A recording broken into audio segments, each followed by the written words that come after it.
Parece un barco a la deriva, pero no hay tripulación. Hoy, en Cuadernos del Misterio. Hay misterios y luego hay misterios. No son el típico puzzle al que le falta una pieza. No, son más bien como una puerta. Una puerta que se queda abierta a un cuarto lleno de preguntas. Y el caso del Mary Celeste, bueno, es sin duda una de esas puertas. Y aquí está la clave de todo, la paradoja que lo define.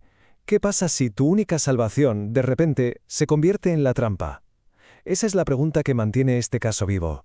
Pensemos un segundo, que, en mitad del océano, podría obligar a una tripulación con experiencia a abandonar su única seguridad.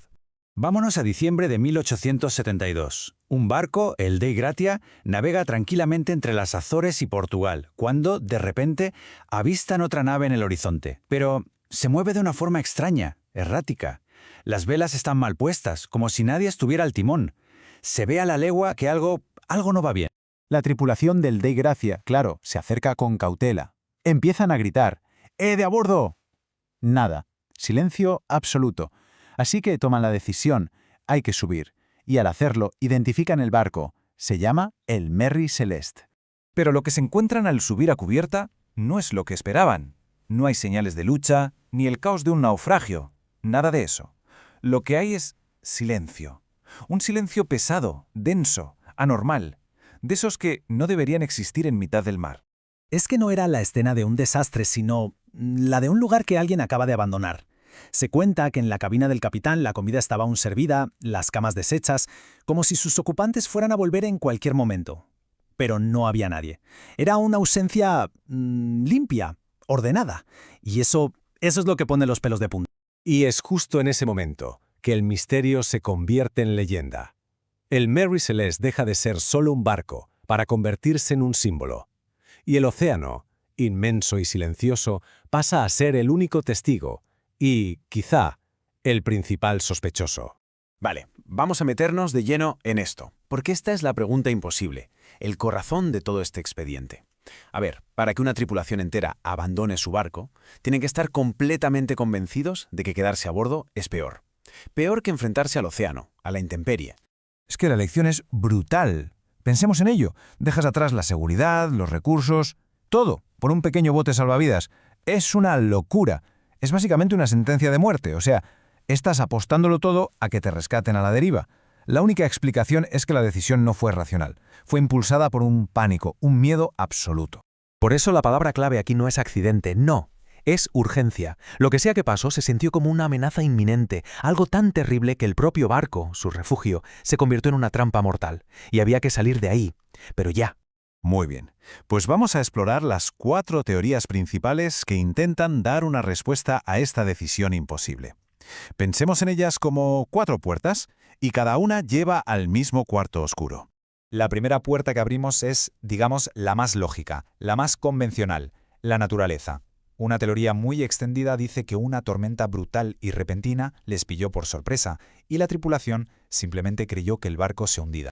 Y la verdad es que la lógica es trágicamente plausible. Te lo puedes imaginar. En medio del pánico, bajan al bote salvavidas, atado al barco con una cuerda larga, solo para esperar a que pase lo peor. Pero entonces, un golpe de mar, ¡zas!, parte la cuerda. Y ellos solo pueden mirar impotentes como su único hogar, su única salvación, se aleja para siempre. Pero, aquí viene el gran pero. Cuando encontraron el Mary Celeste, no se estaba hundiendo. De hecho, estaba en perfectas condiciones de navegar. Entonces la pregunta es inevitable. ¿Qué les hizo cometer un error de juicio tan catastrófico? Esa duda nos obliga a abrir la segunda puerta. Y detrás de ella hay un enemigo mucho más sutil, un enemigo invisible. Resulta que el Mary Celeste no transportaba cualquier cosa, llevaba una carga de alcohol industrial, muy volátil. Imaginemos por un momento estar en ese barco, y de repente empiezas a olerlo, un olor químico, vapores de alcohol subiendo de la bodega. El pánico sería inmediato, ¿no? El miedo a una explosión catastrófica. Es que un incendio en alta mar es la peor pesadilla para un marinero. En ese caso, evacuar el barco, alejarse un poco en el bote, parecía hasta una decisión lógica. Y lo más importante, explicaría por qué abandonaron un barco que desde fuera parecía estar perfectamente. Claro, cuando las explicaciones más técnicas empiezan a tener agujeros, la mente humana tiende a irse a otro lugar, a un depredador, alguien con malas intenciones. Y aquí se abre la tercera puerta, el factor humano. ¿Y si fueron piratas? O peor, un motín a bordo que acabó como el Rosario de la Aurora. El problema de esta teoría, que es muy de película, es que las pruebas no cuadran. No había ni rastro de lucha. La carga, los objetos de valor de la tripulación, todo estaba allí. La escena no hablaba de un abordaje violento, sino de una huida precipitada. Y con las teorías racionales un poco en el aire, llegamos a la cuarta y última puerta, la que deja atrás la lógica y se adentra en lo desconocido, en el folclore marino. La idea de que no fue algo de este mundo, una presencia extraña en la niebla, una maldición, o quizá el propio mar llamándolos.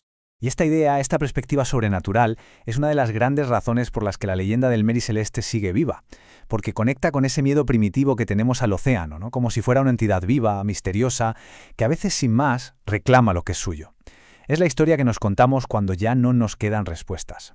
Pero volvamos a bordo. En medio de todas estas teorías, de toda la especulación, los hombres del Dei Gracia se dieron cuenta de algo, de una ausencia muy concreta.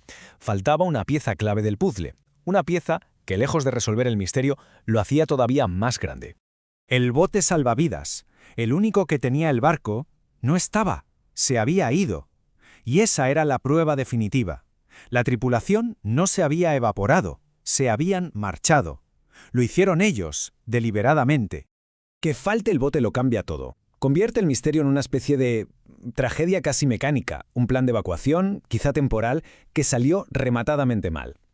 El caso es que, aunque ahora sepamos cómo se fueron, la pregunta del millón, la que de verdad importa, esa sigue sin respuesta.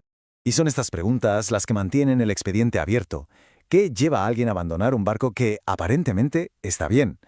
¿Fue el miedo a una explosión invisible o algo más humano?